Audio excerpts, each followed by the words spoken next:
Friends, आज के video में डिस्कस करने जा रही हूँ नोवेल बैचलर ऑफ आर्ट्स को, जिसे लिखा है आर के नारायण ने। बीए फर्स्ट ईयर के स्टूडेंट्स के कोर्स में है। आर के नारायण का जन्म हुआ था 1906 में और उनका पहला नोवेल था स्वामी एंड फ्रेंड्स। उनकी पत्नी का नाम था राजम। ये भी ध्यान रखेगा, उनके नोवेल द गाइड को साहित्य अकादमी अवार्ड मिला था 1990 में, 1990 में। इसके अलावा उन्हें पद्म भूषण मिला हुआ है, जो कि उन्हें मिला था 1969 में। नोवेल बैचलर ऑफ आर्ट्स एक यंग ग्रेजुएट की लाइफ को हमें बताता है, जो कि किस प्रकार से जीवन के अलग अलग संघर्षों से ग्रेजुएट होता है या जीवन के अलग अलग अनुभवों के माध्यम से ग्रेजुएशन को प्राप्त करता है। ये बताने की कोशिश की गई है कि केवल मात्र बीए की डिग्री आपको ग्रेजुएट नहीं बना देती, बल्कि वास्तव में जब आप जीवन के मैदान में उतरते हैं तो जीवन के संघर्ष हैं जो कि आपको रियल सेंस में ग्रेजुएट बनाते हैं। इस थीम को लेकर के इस नॉवल को लिखा गया है। चंद्रन हमारा हीरो है। पूरे नॉवल को 4 पार्ट में बांटा गया है। पहले पार्ट के अंदर उसकी कॉलेज लाइफ को बताया गया है। ये पार्ट चैप्टर 1 to 5 को कवर करता है। दूसरे पार्ट में उसकी लाइफ आफ्टर ग्रेजुएशन को बताया गया है, जो कि चैप्टर 6 to 10 को कवर करता है। तीसरे पार्ट में उसके सन्यासी जीवन को बताया गया है और उसके घर वापस लौटने को ये बताया गया है चैप्टर 11 और 12 के अंदर। चौथे पार्ट के अंदर उसका सक्सेसफुल करियर है और मैरिज के बारे में बताया गया है चैप्टर 13 से लेकर के 18 के बीच में। चैप्टर वाइज समरी की बात करें तो फर्स्ट चैप्टर के अंदर हमें चंद्रन की कॉलेज लाइफ के बारे में बताया गया है। वो मालगुडी में अपने माता पिता के साथ रहता है और उसका मित्र नेत्सन उससे कहता है कि वो प्राइम मूवर के तौर पर यूनियन डिबेट में बोले, और इसके अध्यक्ष हैं प्रिंसिपल ब्राउन, और उसकी स्पीच बहुत शानदार रहती है इस यूनियन डिबेट में। चंद्रन और रामू साथ में पिक्चर देखने जाते हैं चैप्टर के अंत में। ये फर्स्ट चैप्टर के अंदर है। चैप्टर 2 के अंदर हमें बताया गया है कि रामू एक रेगुलर स्टडी करने वाला स्टूडेंट है और प्रोफेसर राघवाचार्य, जो कि हिस्ट्री टीचर भी हैं उनके, वो उसे हिस्ट्री एसोसिएशन गठित करने की कहते हैं और हिस्ट्री एसोसिएशन का उद्घाटन करना है 15 नवंबर को। इस सभा को आयोजित करता है चंद्रन। और साथ ही साथ में इसी चैप्टर के अंदर बताया गया है, इसी चैप्टर के अंदर ये भी बताया गया है कि चंद्रन के पिता उसे जानकारी देते हैं कि घर के बगीचे में से जैस्मीन के फूलों की चोरी हो रही है। थर्ड चैप्टर पर आते हैं। थर्ड चैप्टर के अंदर हमें बताया गया है कि इनॉग्रेशन मीटिंग जो है हिस्ट्री एसोसिएशन की, वो बहुत बड़ी सक्सेस रहती है। नेत्सन और रामू एसोसिएशन के काम में उसकी बहुत मदद करते हैं और इसमें वो सभी महत्वपूर्ण लोगों को आमंत्रित करता है। प्रोफेसर राघवाचार्य इस सभा में बोलते हैं और उसके बाद प्रिंसिपल ब्राउन बोलते हैं। Jasmine thief episode 4th chapter के अंदर बताया गया है। सारे परिवार के लोग सुबह 4:30 बजे उठते हैं। चंद्रन भी 4:30 बजे पढ़ने के लिए उठा है, परंतु उसके पिता उसे बगीचे में ले जाते हैं चोर को पकड़ने के लिए, पर देखा जाता है कि चोर पहले ही चोरी करके जा चुका है। अगले दिन सुबह और जल्दी सारे उठते हैं 4 बजे के करीब, और 4 बजे जब वो देखते हैं तो चोर को पकड़ लेते हैं। ये चोर एक सन्यासी है और इस चोर को इसलिए छोड़ दिया जाता है क्योंकि उसकी माँ ये मानती है कि धार्मिक व्यक्ति है और मंदिर में फूलों को वो ले जा रहा था पूजा करने के उद्देश्य से, तो धार्मिक भाव के कारण उसकी माँ उसे छोड़ने के लिए इन लोगों को मजबूर कर देती है। चैप्टर 5 के अंदर हमें बताया गया है कि पढ़ाई में वो काफ़ी हार्ड वर्किंग है और इस बीच में उसने हिस्ट्री एसोसिएशन की पूरी 8 मीटिंग्स बुलाई हैं। लास्ट डे जो कॉलेज का है उसमें उसका मित्र वीरा स्वामी, जो कि वास्तव में एक क्रांतिकारी है, अंग्रेजों की आलोचना करते हुए हिस्ट्री एसोसिएशन में भाषण देता है। मोहन, जो कि उसका कवि मित्र है, इसमें बोल नहीं पाता, हालांकि उसने बहुत सारी कविताएं लिखी है। चंद्रन उसकी कविताओं को बाद में बड़े धैर्य से सुनता है। लास्ट डे के दौरान अन्य कई कार्यक्रम हुए हैं और चंद्रन का मन उदास है कि अब उसकी कॉलेज लाइफ का अंत हो रहा है। नेक्स्ट पार्ट शुरू होता है चैप्टर 6 से। इसके अंदर हमें बताया गया है कि चंद्रन की ग्रेजुएशन हो चुकी है। अब उसे अलग अलग लोग अलग अलग सलाहें दे रहे हैं उसके करियर को लेकर के। वो इंग्लैंड जाना चाहता है पीएचडी करने के लिए और उसके मित्र सभी बाहर जा चुके हैं और वो एक पुस्तकालय का सदस्य बन गया है। नेक्स्ट चैप्टर 7th चैप्टर के अंदर हमें बताया गया है कि चंद्रन रोज शाम को नदी के किनारे घूमने जाता है, जहाँ पर कि उसको वो एक दिन मालती को देखता है जो कि अपने भाई के साथ वहाँ पर खेल रही है। मालती को देख करके वो उसकी सुंदरता पर आकर्षित हो जाता है और निर्णय करता है कि उसे मालती से ही शादी करनी है। और एक दिन मालती का पीछा करते हुए वो उसके घर तक पहुंचने की कोशिश करता है, जहां पर उसे पता चलता है कि मालती मील स्ट्रीट में रहती है और मोहन उसी के पड़ोस में रहता है। मोहन अभी तक डेली मैसेंजर का रिपोर्टर बन चुका है। चैप्टर 8 के अंदर हमें मालती के बारे में आगे जानकारी दी जाती है कि मालती D.W. कृष्णन अय्यर की बेटी है। चंद्रन मोहन से अन्य जानकारी जुटवाता है और अपने माता पिता से मालती के बारे में बात करता है। माता पिता शुरू में आनाकानी करते हैं, परंतु बाद में जब चंद्रन को लगता है कि उसके माता पिता तो केवल पैसे से प्रेम करते हैं, तो इस बात का दुख उसके माता पिता को भी होता है और वो उसके आगे झुक जाते हैं। चैप्टर 9 के अंदर हमें ये बताया गया है कि गणपति शास्त्री गर्ल, जो कि इस परिवार का फैमिली प्रीस्ट है, वो विवाह के प्रस्ताव के साथ मालती के यहाँ जाता है और शुभ समाचार लेकर के लौटता है।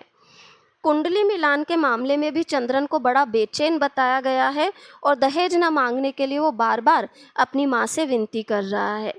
इसके बाद चैप्टर 10 शुरू होता है। चैप्टर 10 में चंद्रन के पिता के पास मालती के पिता का पत्र आता है और जिसमें ये खबर दी गई है कि मालती और चंद्रन की कुंडली नहीं मिल पाई है और जब तक चंद्रन 25 वर्ष 4 माह का नहीं हो जाता उसकी और मालती की शादी नहीं की जा सकती।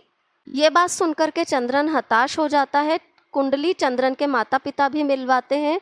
कुंडली मिल जाती है शास्त्री गल के अनुसार, परंतु मालती के पिता नहीं मानते और इस कारण से चंद्रन का मोह भंग हो जाता है, क्योंकि जब वो मोहन को भेजता है मालती के पास अपना पत्र लेकर के, जिसमें कि वो मालती से इंतज़ार करने की विनती कर रहा था, तो पता चलता है कि मालती की शादी पक्की हो चुकी है और मालती के घर में उसकी शादी की तैयारियां चल रही थी। मोहन मालती को पत्र दिए बिना ही वापस घर लौट आता है। ये हमें बताया गया है चैप्टर 10 के अंदर। यहाँ पर पार्ट 2 भी कंप्लीट होता है। पार्ट 3 में उसके सन्यासी जीवन को बताया गया है।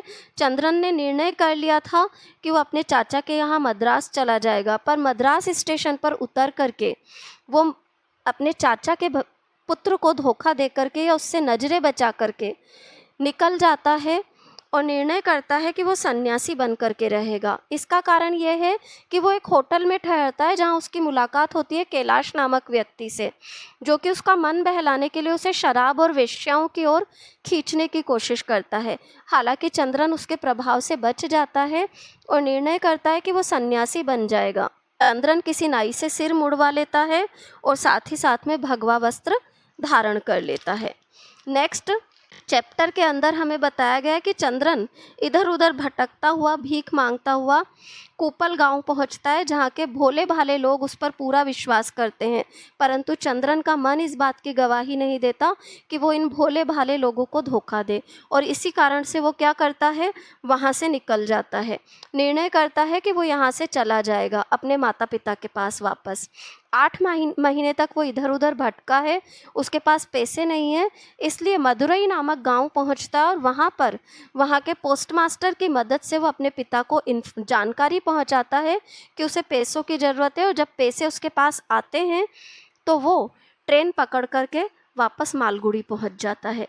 ये चैप्टर 12 के अंदर बताया गया है। पार्ट 4 चैप्टर 13 से शुरू होता है, जिसमें उसके करियर को बताया गया है।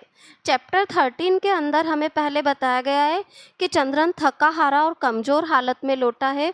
उसके माता पिता उसकी हालत देख करके बहुत दुखी हैं और उससे जानकारी पाने की कोशिश कर रहे हैं कि इस समय के दौरान उसने क्या किया।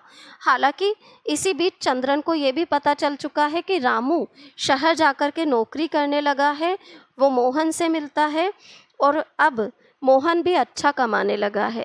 चंद्रन को ऐसा लगने लगता है कि प्रेम और दोस्ती सब भ्रम की बातें हैं, परंतु मोहन को वो अपने 8 महीने के सन्यासी जीवन के बारे में सारी जानकारी देता है। नेक्स्ट चैप्टर 14 के अंदर चंद्रन निर्णय करता है कि वो जीवन की नई शुरुआत करेगा। वो अपने माता पिता का बहुत ध्यान रखने लगता है और अपने अतीत को भूलने की कोशिश कर रहा है। मोहन से भविष्य को निर्धारित करने के विषय में जब वो बात करता है तो मोहन उसे डेली मैसेंजर की चीफ एजेंसी लेने की सलाह देता है। वो यह अखबार मद्रास से क्योंकि प्रकाशित होता है तो अपने चाचा के यहाँ जाता है और चाचा के प्रभाव का प्रयोग करके डेली मैसेंजर की एजेंसी को प्राप्त कर लेता है। चैप्टर 15 में हमें बताया गया है कि डेली मैसेंजर की एजेंसी मिलने के बाद चंद्रन कड़ी मेहनत करता है और इसके वितरण की पूरी योजना बनाता है, एडवर्टाइजमेंट करता है, स्पेसिमेन कॉपीज़ बांटता है, पर्सनल मीटिंग्स करता है लोगों से, आदि तरीके अपनाता है और इसके अलावा 3 लड़कों को अखबार बांटने के काम पर भी लगा देता है। चैप्टर 16 के अंदर उसके पिता उसे जयराम अय्यर की बेटी सुशीला के बारे में बताते हैं। वो शादी से मना कर देता है। उसे लगता है कि उसके माता पिता का उसने दिल दुखाया है। मोहन उससे काफ़ी बहस करता है। दोनों मिलकर के निर्णय करते हैं कि टॉस कर लेते हैं कि शादी के विषय में क्या करना है। हेड आता है और ये निर्णय किया जाता है कि चंद्रन शादी के मामले में आगे बढ़ेगा, परंतु शर्त यह है कि लड़की बेहद खूबसूरत होनी चाहिए। चैप्टर 17 में चंद्रन अपनी माँ के साथ तालापुर नामक गांव जाता है और सुशीला को देखता है। चंद्रन सुशीला को पसंद करने लगता है और शादी के मामले में अब उसे बड़ा उतावला और अधीर बताया गया है। ये चैप्टर 17 के अंदर है। चैप्टर 18 में ये बताया गया है कि पूरी की पूरी रस्में अब विवाह की शुरू हो गई है और उसकी अनुपस्थिति में उसका मित्र मोहन पूरी तरह से डेली मैसेंजर की एजेंसी का काम संभाल रहा है। विवाह के बाद वो सुशीला के बिना एक पल भी नहीं रह पाता है और मोहन उसका सबसे विश्वसनीय मित्र बन चुका है। यहाँ पर हमारा नोवेल कंप्लीट होता है और साथ ही साथ में हमें ये बताया गया है कि व्यक्ति की जो बेसिक प्रवृत्ति होती है, जैसे कि चंद्रन बेसिकली एक बहुत ही हार्ड वर्किंग व्यक्ति है, तो वो एंड तक उसका वो यूज़ करता है। और साथ ही साथ में जैसे कि हमें बताया गया है कि वो इम्पेशेंट है। पहले मालती के मामले में रामू से उसकी दोस्ती काफ़ी गहरी है, इन मामलों में इम्पेशेंट था। वहीं आज वो मोहन और सुशीला को लेकर के भी एक अधीर व्यक्ति है। जहाँ वो ये कहता है कि प्रेम और दोस्ती केवल मात्र एक मोह है, वहीं वो सुशीला के बिना एक पल नहीं रहना चाहता और मोहन से ज़्यादा वो किसी पर विश्वास नहीं करता। तो इससे हमें ये सारी चीज़ों की भी जानकारी मिलती है। साथ ही साथ में हमें ये पता चलता है कि हमारा जो एजुकेशन सिस्टम है वो हमें ग्रेजुएट तो कर देता है, but we become graduate in the real sense when we go into the field of life. जब हम जीवन के मैदान में उतरते हैं तब हम रियल सेंस में ग्रेजुएट बनते हैं, क्योंकि अभी तक तो हमने केवल किताबी ज्ञान प्राप्त किया है। अनुभवों से जो ज्ञान मिलता है वो हमें जीवन के मैदान में, संघर्षों के मैदान में उतर करके मिलता है। ये थीम है हमारे नोवेल बैचलर ऑफ आर्ट्स का। इसके बाद भी अगर आप लोगों को कोई भी कन्फ्यूज़न है तो कमेंट बॉक्स में कमेंट डालिए। वीडियो अच्छा लगा हो तो चैनल को लाइक, सब्सक्राइब और शेयर करें और बैचलर ऑफ आर्ट्स के नोट्स के लिए तैयार रहिए मेरे अगले वीडियोस के लिए। Thank you everyone.